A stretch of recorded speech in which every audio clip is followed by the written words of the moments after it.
देखिए ये जो क्वेश्चन लिखे गए हैं प्रीवियस ईयर है 2016 पीजीटी का जो पेपर 2019 में हुआ था उसके कुछ क्वेश्चन आए हुए हैं, इजी क्वेश्चन है। अभी देखिए किस तरीके से इन्हें सॉल्व करेंगे, विद इन 5 मिनट सारे सॉल्व हो जाएंगे अच्छे से एक्सप्लेनेशन के साथ। Which of the following is not an electrophilic. अब इलेक्ट्रोफिलिक की बात आती है तो थोड़ा सा हमें ये बात समझनी चाहिए। इलेक्ट्रोफिलिक मतलब कहीं ना कहीं इलेक्ट्रॉन की बात हो रही है, फिलिक का मतलब लविंग, ऐसी चीज जो इलेक्ट्रॉन से लविंग करती हो। अब इलेक्ट्रॉन पे क्या होता है, निगेटिव चार्ज। निगेटिव चार्ज किसके पास जाना चाहेगा, ऑलवेज और ऑलवेज पॉजिटिव के पास ही तो जाएगा निगेटिव चार्ज। तो कहने का मतलब ये है जो पॉजिटिव होंगे वही तो इलेक्ट्रोफिलिक होंगे। अब ये तो पॉजिटिव है, ये तो ऑप्शन पर नहीं हो सकता, ये भी पॉजिटिव है, ये भी ऑप्शन नहीं हो सकता। अब हमारे पास आता है NH3। NH3 क्या होता, इसके पास होते हैं लोन पेयर। अगर किसी के पास लोन पेयर प्रेजेंट है मतलब वो डोनेट कर सकता है।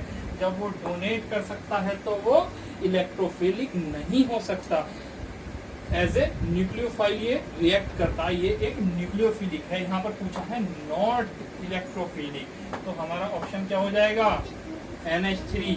और BF3 क्या होता है, इसके पास वेकेंट p ऑर्बिटल होता है जिसकी वजह से ये एक इलेक्ट्रोफाइल की तरीके से रिएक्ट करता है। तो इसका सिंपल आंसर था क्या, NH3। देखते ही आ जाना चाहिए था। अब अगला क्वेश्चन है हमारा, बेसिसिटी ऑफ ऑर्थोफॉस्फोरिक एसिड। हमें पता होना चाहिए ऑर्थोफॉस्फोरिक मतलब ऑर्थोफॉस्फोरिक एसिड का फॉर्मूला पता होना चाहिए। इक का मतलब क्या है, फॉस्फोरिक। इसकी जो फास्फोरस की मेन ऑक्सीडेशन स्टेट क्या होती, +5 और +3 अगर है तो उसे क्या बोलते हैं, फास्फोरिक।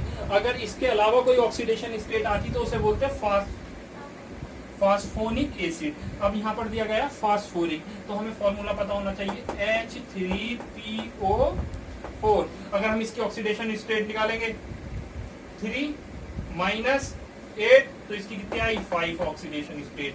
तो जो 5 आई, अगर मैं इसका स्ट्रक्चर यहाँ ड्रॉ करूं, फास्फोरस है, ये डबल बॉन्ड से ऑक्सीजन ऑलवेज जोड़ता। सबसे पहले स्ट्रक्चर आपको क्या करना है, यहाँ पर कितना ऑक्सीजन है, एक ऑक्सीजन को डबल बॉन्ड से जोड़ दीजिए और एक ऑक्सीजन को OH के साथ अटैच करिए, मतलब H के साथ अटैच कर दीजिए।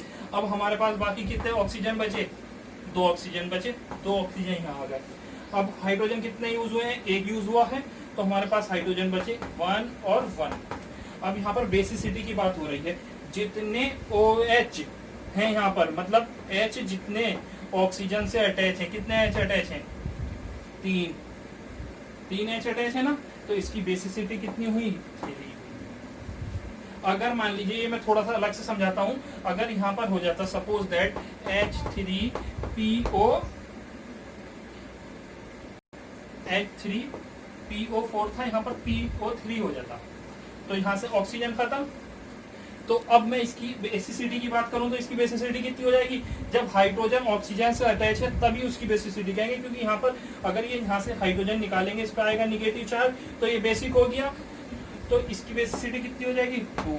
तो इस तरीके से हम इसकी बेसिसिटी देखेंगे। तो इसका ऑप्शन कौन सा हुआ, ऑर्थोफॉस्फोरिक एसिड का, यहाँ पर होता ना, तो इसका ऑप्शन हो गया सेकेंड ऑप्शन, 3।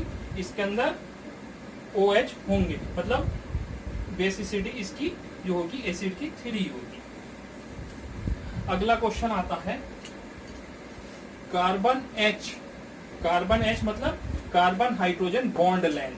अब जी बॉन्ड लेंथ क्या होती है, बॉन्ड लेंथ जो होती है S कैरेक्टर के इनवर्सली प्रोपोर्शनल।